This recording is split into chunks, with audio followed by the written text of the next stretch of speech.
An elderly man stepped into the hotel bar in a flawless suit, silver watch, polished shoes, the look of wealth. But behind the shine his eyes were clouded, uncertain, and that made him easy prey for con men. The bartender was the only one who saw it, and in a split second she chose to act, a decision that would change everything. Before we continue, let me share something you may find helpful. It's called Pure Shilajit Essence, a natural way to support energy and vitality. You can learn more through the link in the description, or simply scan the QR code you see on the screen. The flickering fluorescent light in Destiny Moore's studio apartment cast harsh shadows across her makeshift desk. It was 11:47 p.m., and she was hunched over her laptop, a cold ramen container beside her. 28 years old, and this was her life. Work until close at the Marriott downtown, drive home to this shoebox apartment, and study until her eyes burned. Her duct-tape textbook lay open, pages yellowed from 3 previous owners. Her phone buzzed, student loan payment reminder, $847 due in 3 days. Destiny stared at the number until it blurred. 40,236 still remained. She walked to the window, meeting the tired eyes in her reflection. Her father used to say she had his stubborn chin and her mother's kind eyes, but he'd been gone 9 years now. The memory came as it always did, her father in his work clothes, dirt under his nails, helping her with homework at their wobbly kitchen table. Destiny baby, you remember what I told you about doing right, that it's not about who's watching. That's right, it's about who you are when nobody's looking. 3 years later, stress and failure had broken him. She'd found him in the garage one March morning, and everything after blurred into funerals and learning that sometimes doing right isn't enough.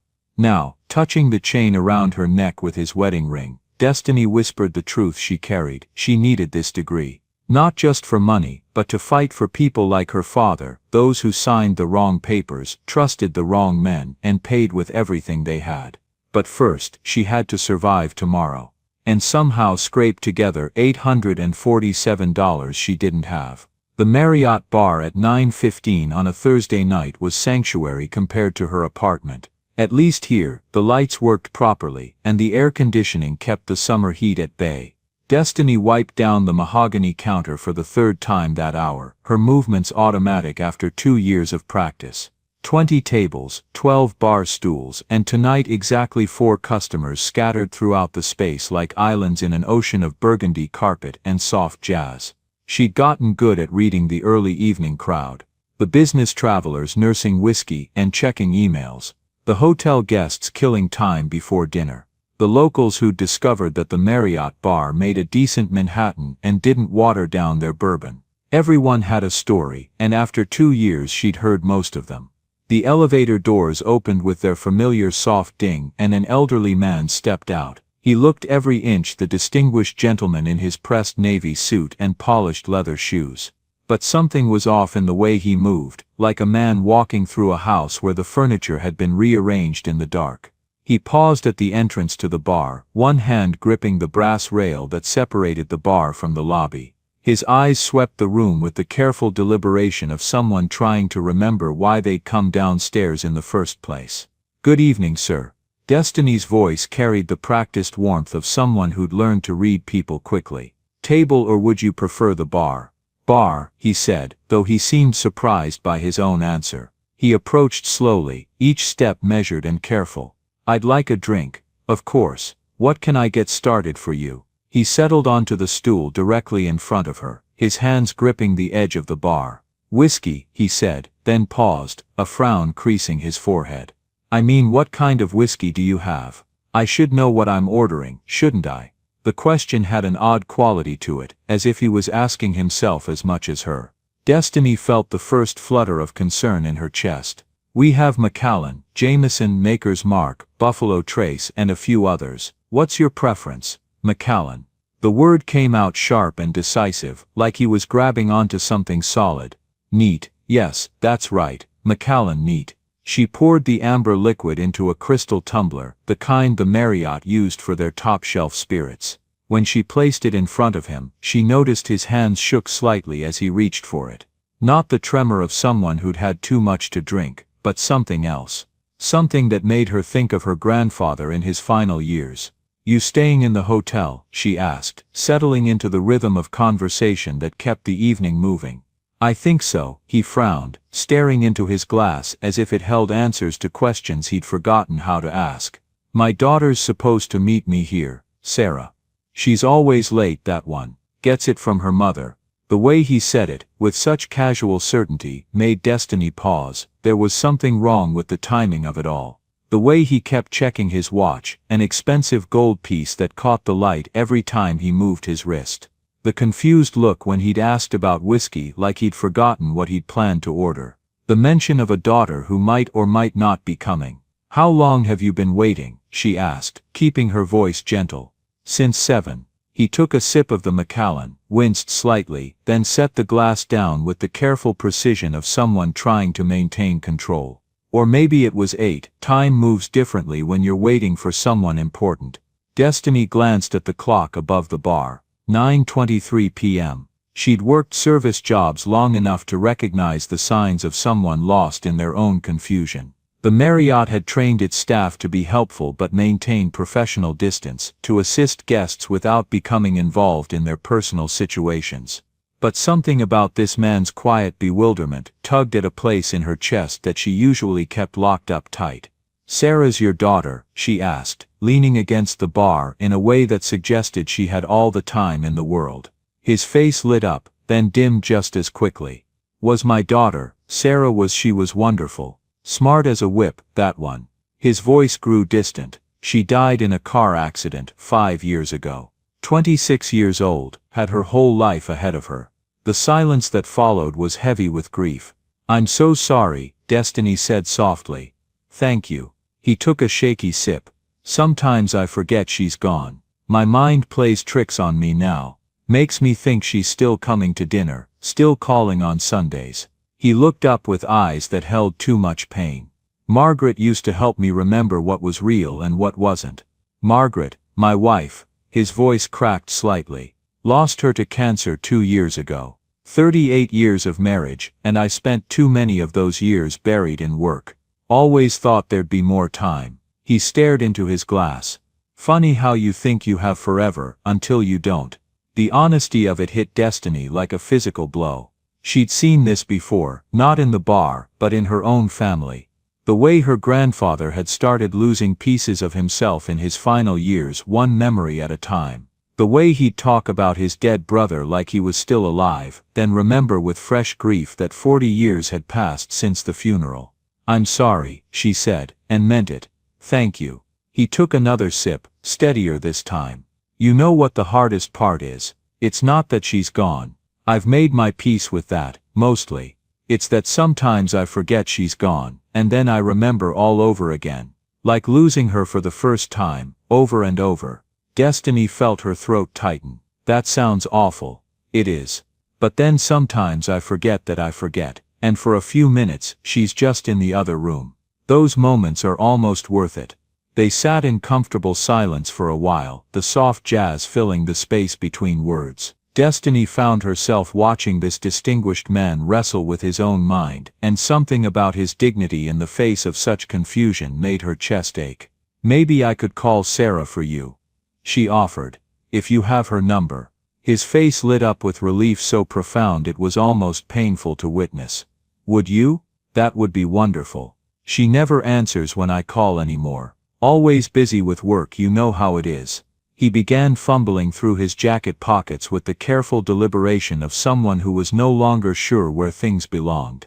Eventually he produced a worn leather wallet, the kind that had probably been expensive once but now showed the software of decades of daily use.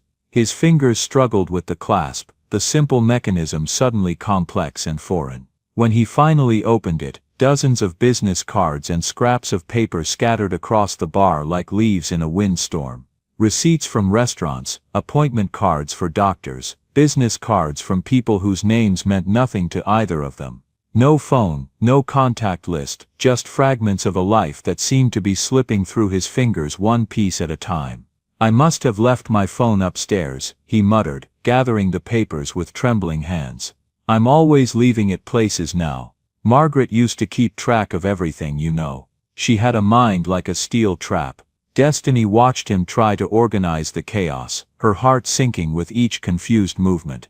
She'd been here before, standing helpless while someone she cared about tried to hold on to a world that was slowly dissolving around them. The smart thing to do was call hotel security.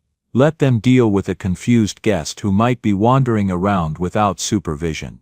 The professional thing to do was gently suggest he return to his room and wait for his daughter there. Instead, she pulled out her own phone and made a choice that went against every rule in her employee handbook. "Hi, is this Sarah?" she said into the dead line, her voice carrying the bright efficiency of someone handling a minor logistical problem. "This is Destiny from the Marriott bar. Your father is here waiting for you." The old man's face transformed, hope blooming across his features like sunrise after a long night. "Oh, I see," Destiny continued, holding the silent phone to her ear and watching this lonely man grab onto her kindness like a lifeline. "Traffic is terrible tonight, isn't it?" "Yes, he understands. Would you like to speak with him?" She handed him the phone, watching as he pressed it to his ear with the careful reverence of someone receiving communion. "Sarah, honey, I know you're busy," he said to the silence on the other end. "Yes, I'll wait. I'm in good hands here. This young lady is taking excellent care of me." No, you take your time. I'll just finish my drink and maybe have another." When he handed the phone back, his smile was soft and grateful. "She'll be here in 20 minutes. Traffic, you know. It's always terrible downtown on Thursday nights." "Traffic's the worst," Destiny agreed, slipping her phone back into her pocket and feeling the weight of the lies settle in her chest. For the next hour, she listened to him tell stories that looped and circled back on themselves like a river finding its way around stones. Stories about Sarah's childhood, about Margaret's laugh, about work that had consumed too much of his life. Sometimes he'd start talking about Sarah in present tense, then catch himself with a look of fresh grief. "Sarah used to make me pancakes on Sunday mornings," he said, his eyes distant. "I was always too busy during the week, you know. Always had briefs to write, cases to review." His voice grew heavy with regret. "I missed so many Sunday mornings." He described his office, the view from his window, the way work had felt more important than family dinners. "Margaret would call me for dinner, and I'd say 5 more minutes until the food was cold and she'd given up waiting." He took another sip. "Those 5 minutes cost me everything. You know what I miss most," he said, gesturing with his glass. "It wasn't the prestige or the respect. It was thinking I had time. Time to make it up to them. Time to be the husband and father they deserved." He looked at Destiny with startling clarity. "Now I can't even remember if I locked my hotel room door, but I remember every dinner I missed, every bedtime story I was too busy to read." "What would you have for breakfast?" Destiny asked. "If you could decide." He thought about it seriously, like she'd asked him to solve a complex problem. "Pancakes," he said finally. "Margaret made the best pancakes, fluffy as clouds," she used to say. Though I never understood how she knew what clouds tasted like. It was the kind of gentle joke that married couples share after decades together, and the way he said it made Destiny's chest tight with sympathy. She should have cut him off after the second whiskey. Should have called security when it became clear he was confused and alone. Should have minded her own business the way the Marriott had trained her to do. Instead, she kept his glass half full and his stories heard, because sometimes the most important thing you can give someone is the simple dignity of being listened to. It was almost 11 when everything changed. The elevator doors opened, and 3 young men stepped out, moving with the kind of predatory confidence that made Destiny's skin crawl before she even saw their faces. They looked like they'd stepped out of a business magazine. All crisp shirts and expensive watches and smiles that were too practiced to be genuine. The kind of men who tipped well and expected to be remembered, who moved through the world like they owned it. But Destiny had grown up in neighborhoods where predators wore all kinds of disguises, and everything about these 3 set off alarm bells in her head. The way they scanned the bar before approaching. The way they moved together, like a pack. The way their eyes fixed on the elderly man with the focused intensity of sharks smelling blood in the water. "Evening," the tallest one said as they approached the bar. His smile was wide and white, and completely empty of warmth. "We're looking for Mr. Rothschild. His driver service sent us." Destiny's spine went rigid. In her 2 years behind this bar, she'd learned to read people in the space between their words and their actions. These men moved wrong, talked wrong, smiled wrong. Everything about them screamed danger. "Driver service." The old man looked up from his drink, confusion evident in the way he squinted at them like he was trying to bring them into focus. "I didn't call for a driver. Your assistant called for you, sir," the second man explained with the smooth efficiency of someone who'd told this lie before. "Something about getting you home safely. We understand you've been waiting for your daughter."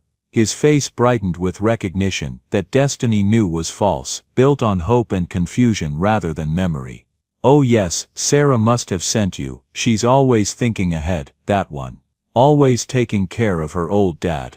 "That's right, sir," the third man said, stepping closer to the bar. "She's concerned about you getting home safely. Late night in the city, you know how it is." Destiny's heart started hammering against her ribs. She'd seen enough cons in her life to recognize the setup. 3 well-dressed men, a confused elderly man with obvious signs of memory problems, and a story that sounded just plausible enough to work. "We just need to settle the fare up front," the tall man continued, his voice carrying the practiced authority of someone used to being obeyed. "Cash only, I'm afraid. Our system is down tonight." The elderly man reached for his wallet, with the eager helpfulness of someone desperate to do the right thing. Of course. How much?" "Well, it's a premium service, sir," the second man said, glancing around the bar like he was checking for witnesses. "Late night, downtown traffic, special accommodation for elderly passengers. $2,000 should cover it." $2,000. For a taxi ride. Destiny felt ice water replace the blood in her veins. She watched him pull out a roll of bills thick enough to choke a horse, and her stomach dropped to somewhere around her shoes. Who carried that much cash? More importantly, who carried that much cash while showing clear signs of dementia in a downtown hotel bar? "Plus tip, of course," the tall man added, his smile never wavering. "Our driver's been waiting outside for over an hour, overtime rates, you understand." The old man began counting out 20s with shaking fingers, each bill representing more money than Destiny made in a day. "Here we are," he said, his voice bright with the kind of generosity that comes from confusion rather than choice. $2,000 for the ride." He looked up at Destiny, his eyes twinkling with an idea that made her blood run cold. "And this young lady has been so kind to me tonight. So patient, listening to an old man ramble. $1,000 for her for keeping me company while I waited for Sarah." $1,000. Destiny stared at the money he was holding out to her like it was a live grenade. $1,000 would cover her rent for 3 months. Would let her cut back her hours at the bar and focus on her studies. Would buy her textbooks for next semester without having to choose between eating and learning. Would make that student loan payment that was due in 3 days and still leave her enough to buy groceries that didn't come in a styrofoam cup. For a moment, she could see it all so clearly. Taking the money, pretending not to notice what was happening. Going home to her apartment, and paying bills, and maybe for once not lying awake at night, calculating whether she could afford both gas and groceries this week. She could picture herself in class with new textbooks, ones that weren't falling apart. Could imagine the relief of making that loan payment on time, maybe even early. Could feel the weight of constant financial stress lifting from her shoulders, even if it was just for a month or 2. All she had to do was take it and look the other way while 3 predators led a confused old man into the night. The tall man's smile widened, and Destiny could see the calculation in his eyes. He thought he had her. Thought a bartender working the late shift would jump at the chance to make a month's wages in a single tip. Thought poverty made people complicit, and maybe he was usually right. "That's very generous of you, sir," he said, his voice dripping with false sincerity. "I'm sure she appreciates it. We all appreciate generosity." For a moment that felt like a lifetime, Destiny stood frozen. Her father's voice echoed in her memory, talking about doing right when nobody was watching. But somebody was watching. 3 somebodies who would remember her face if things went wrong. Her hand stayed flat on the bar. "That's incredibly kind of you, Mr. Rothschild," she said, her voice steadier than she felt, "but I can't accept that." The temperature in the room seemed to drop 10 degrees. The three men exchanged glances that confirmed every suspicion crawling up Destiny's spine. "Of course you can," he insisted, still holding out the money with the innocent persistence of someone who didn't understand why anyone would refuse such generosity. "You've been wonderful company. Sarah would want me to thank you properly." "I'm sure she would," Destiny said carefully, her hand moving toward the phone behind the bar with what she hoped looked like casual movement. "But maybe you should keep that money safe until you see her." "Sir," the second man said, his voice carrying an edge of impatience that hadn't been there before, "we really should get going. The meter's running, and traffic's only going to get worse." This was it, the moment her father had talked about, when nobody was watching, except everybody was watching, and she had to choose what kind of person she was going to be. Destiny made her choice. "You know what, gentlemen," she said, her voice carrying the bright efficiency of someone solving a minor problem. "I think there might be some confusion here. Let me just call the front desk and verify this driver service. We like to make sure our guests are safe, you know." Her fingers were already moving across the keypad, muscle memory taking over while her brain tried to catch up with what she was doing. "That won't be necessary," the tall man said, his mask of politeness slipping just enough to show the predator underneath. "We're in a hurry." "Oh, it'll just take a second," Destiny said, the phone already ringing in her ear.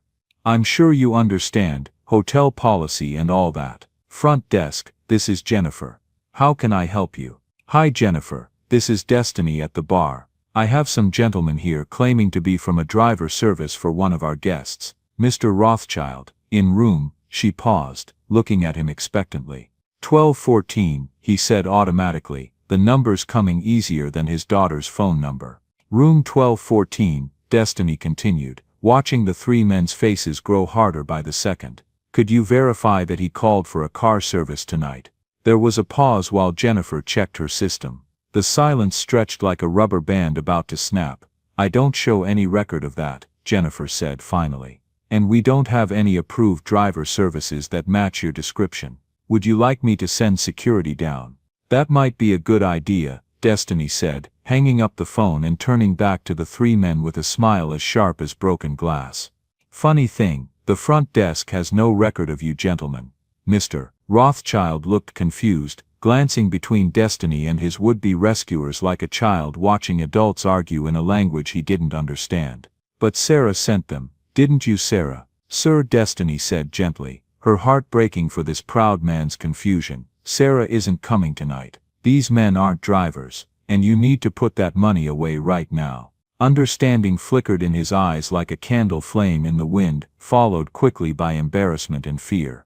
His hands shook as he stuffed the bills back into his wallet, the confusion replaced by a sharp clarity that was almost worse to witness. The tall man's mask fell away entirely, revealing the cold calculation underneath. "Look lady, this isn't your business." "Actually it is," Destiny said, her voice carrying the weight of every hard lesson she'd learned growing up in neighborhoods where people like this circled the vulnerable like vultures. "This is my bar, that's my guest, and you're going to leave now." She pressed the security button under the bar, hearing the soft chime that would bring help running.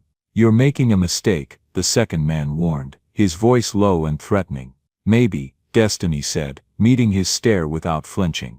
"But it's my mistake to make." The three men looked at each other, some silent communication passing between them. They were calculating odds, weighing risks, deciding whether a confused old man with a thick wallet was worth fighting a determined bartender who'd already called for backup.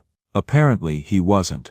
"Have a nice evening," the tall man said, his voice dripping with false politeness and barely contained rage. They melted back into the lobby as quickly as they'd appeared, disappearing into the night like the predators they were. Destiny watched them go, her heart hammering against her ribs and her hands shaking with adrenaline.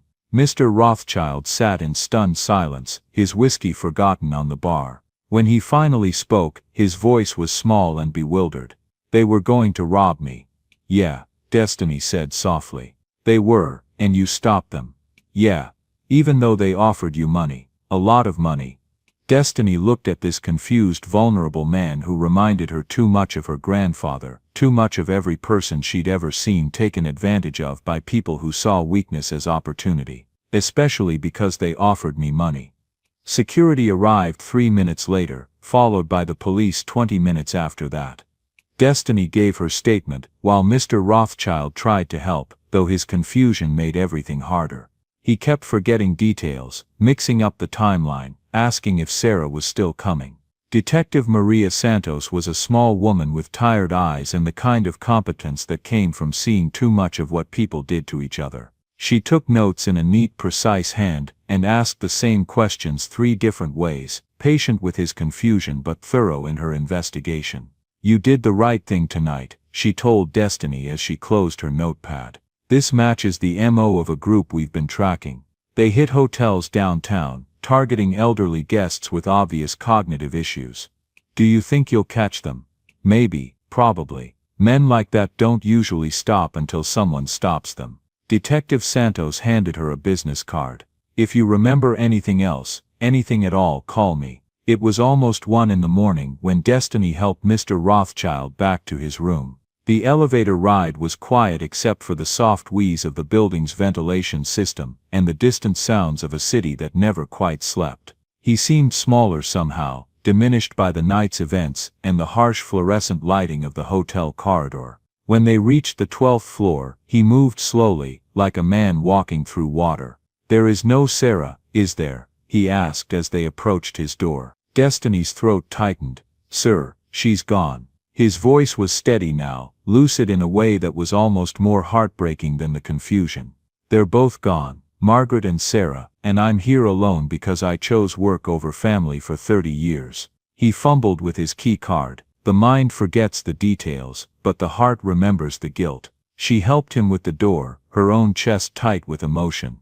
"You're not alone tonight." He turned back before closing the door, his eyes clearer than they'd been all evening. "Thank you," he said, "not just for tonight, for treating me like I still mattered, like I was still worth protecting." His voice cracked. "I failed them when they needed me.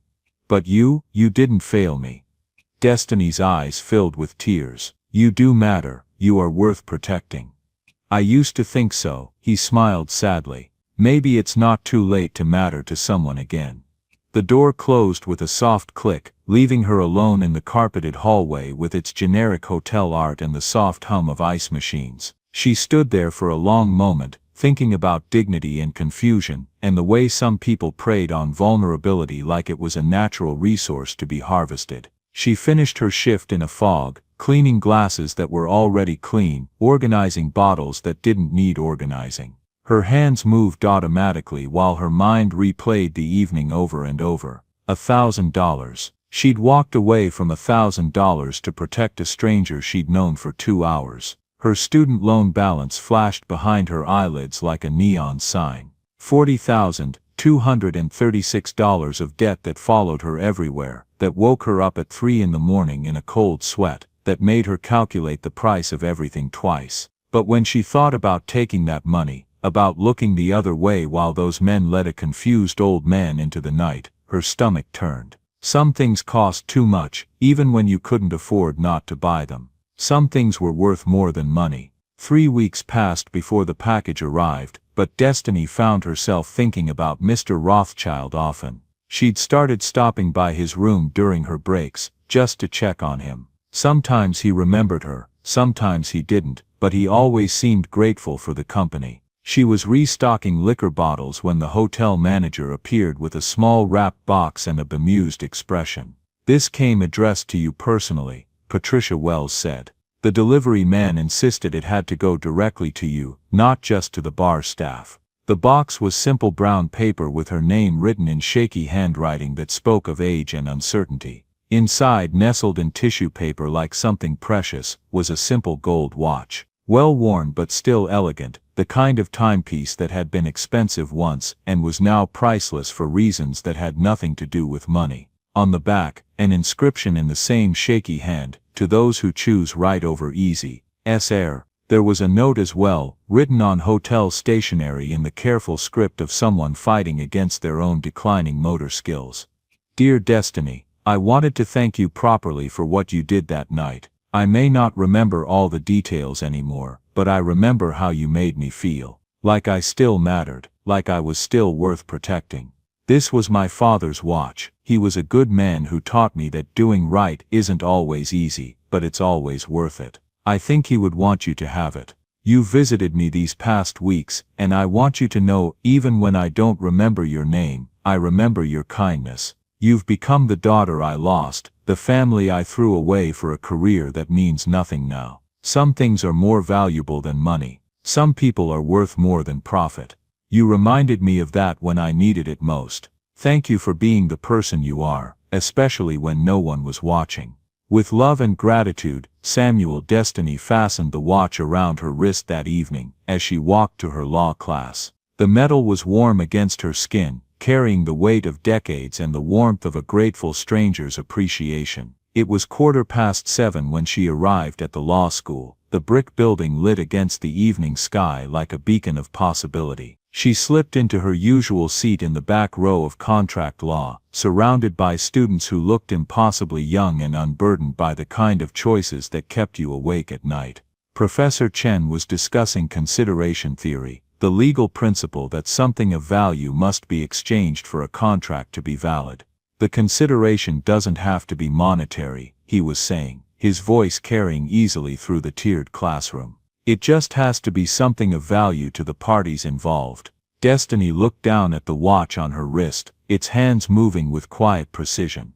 Tick, tick, tick, marking time, measuring moments, counting the seconds between choices that defined who you were and who you wanted to become. Around her, students took notes on laptops that cost more than she made in a month. They wore clothes that didn't come from thrift stores and carried textbooks that weren't held together with duct tape. They lived in apartments with real furniture and ate meals that didn't come in styrofoam containers. But none of that mattered, not really. What mattered was sitting in this classroom, learning the law that could help people like her father. People who got stepped on by bigger players, who signed contracts they didn't understand, who trusted the wrong people and paid for it with everything they had. Professor Chen was asking the class about a case study when Destiny felt the watch's gentle tick against her wrist. She glanced down at its face, watching the second hand move in its steady circle. Time passing, moments accumulating, choices echoing forward into an uncertain future. A classmate was struggling with the professor's question about consideration in a contract dispute. Destiny found herself raising her hand, something she rarely did in the back row. Sometimes, she said when Professor Chen called on her, the most valuable consideration isn't money at all. Sometimes it's dignity, or safety, or just knowing that someone cares enough to do the right thing. The professor nodded approvingly. Excellent point. Non-monetary consideration can indeed be the most meaningful aspect of any agreement. After class, Destiny gathered her duct-taped textbook and hand-me-down notebook. The other students filed out in clusters, discussing weekend plans and summer internships, their conversations floating around her like background music to a life she was still fighting to reach. Destiny wiped her eyes and looked around the empty bar. Through the window, she could see the city lights twinkling like stars, each one representing someone's life, someone's story, someone's chance to choose between right and easy. She thought about her father, who taught her that doing right wasn't about the reward but about who you became in the process. She thought about Mr. Rothschild, alone in his room above, carrying the weight of regrets and the gift of unexpected connection. Tomorrow, she'd visit him again during her break, maybe bring him tea, or just sit and listen to whatever stories his mind wanted to tell. He'd called her the daughter he'd lost, and maybe she'd found something too, a reminder that family wasn't always about blood, but about choosing to care for someone when they needed it most. Outside, the city hummed with its usual late evening energy. Street lights created pools of yellow warmth on sidewalks where people hurried past, each carrying their own stories, their own struggles, their own moments of choice between right and easy.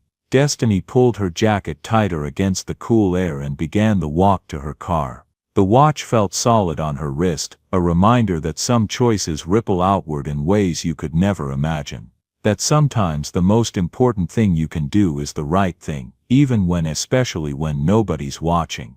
Well, somebody had been watching after all, and somehow, in protecting him, she'd found something she didn't know she was looking for. A father figure who needed her as much as she'd once needed her own dad. The watch kept perfect time. Join us to share meaningful stories by hitting the like and subscribe buttons. Don't forget to turn on the notification bell to start your day with profound lessons and heartfelt empathy.